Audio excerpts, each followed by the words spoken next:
So we're going to talk about the chain rule in this video.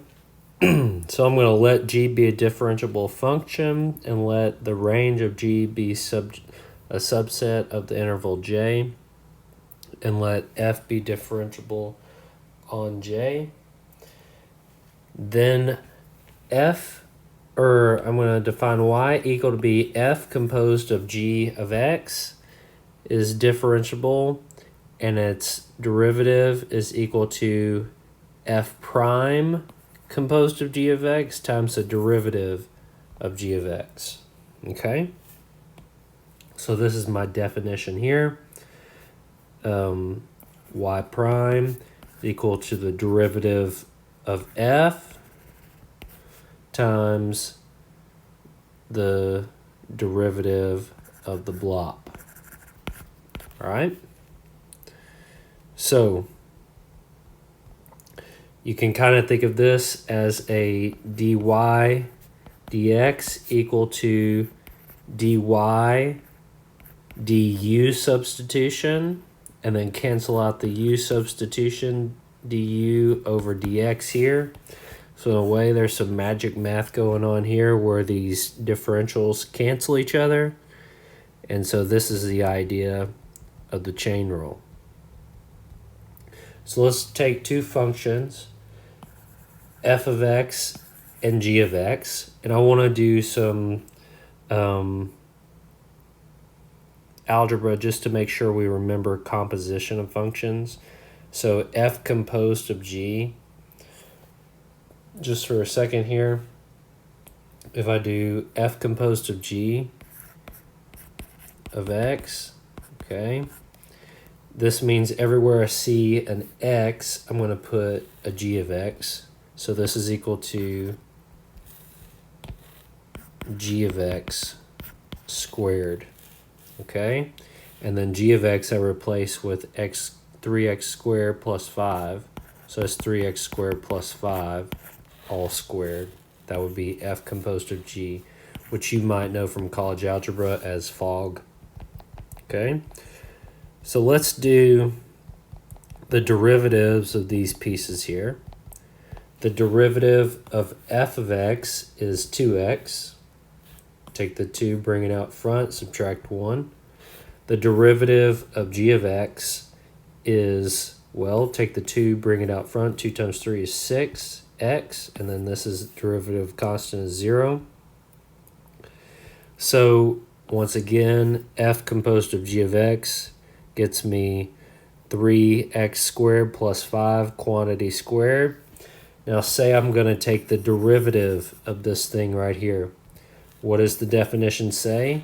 I take the derivative of the outside and I multiply it by the derivative of the inside. Okay? And so what is the derivative of the outside?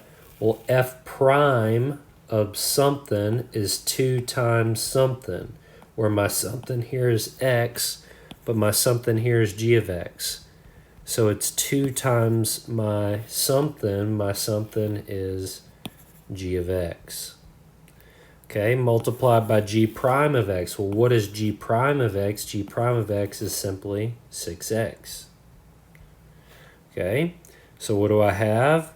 I have g of x, which is 3x squared plus 5 times 2 times 6x. 2 times 6x is 12x. And now I'm going to distribute to here and here. 3 times 12 is 36. And then x times x squared is x cubed. And then 12 times 5 is 60x. Okay. So this is my final answer right here. Right?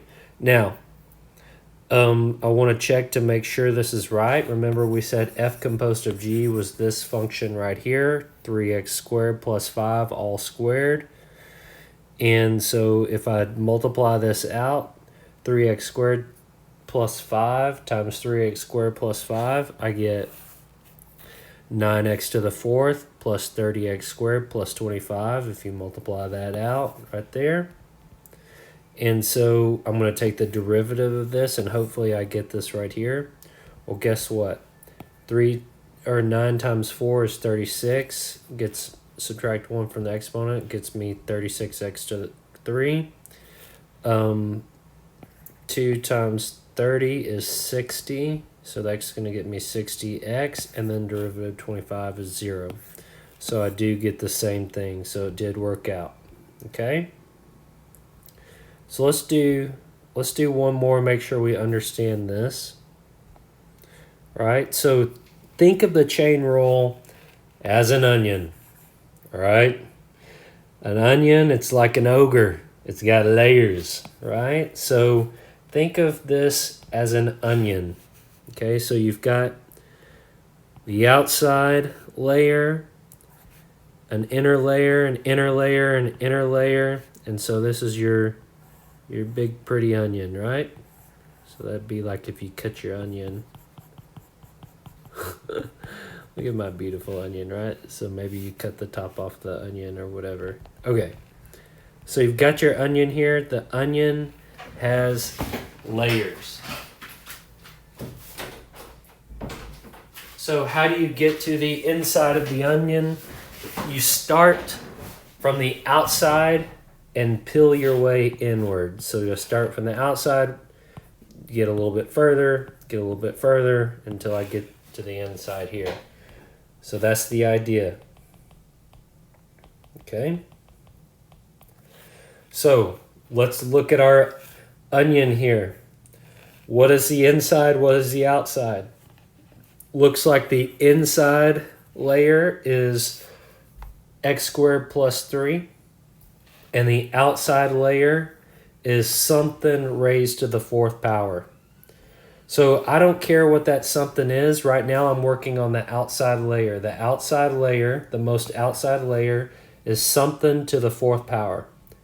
How do I take the derivative of something to the 4th power? Well, the 4 comes out front, and then I subtract 1 from the exponent. Okay, so the 4 comes out front, and I subtract 1 from the exponent. Now, I've peeled away the outside layer. Now all I have left is the inside layer. And so in the inside layer, I have x squared plus 3.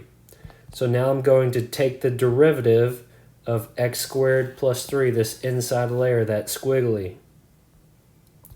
Now, what is this squiggly here? That squiggly is equal to x squared plus 3.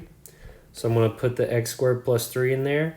I'm going to take the derivative of x squared plus 3. Okay? And so what is the derivative of x squared plus 3? That's just 2x. And so now I have 2 times 4x, which is 8x, times x squared plus 3, all cubed. Okay? So the key here is to think of it as an onion. You peel off the outermost layer. Once you take care of the outermost layer, then you work on the inside layer. Okay? You just keep working inward, inward, inward, inward. All right, so no matter how many layers you've got, you know, it could be pretty crazy, right?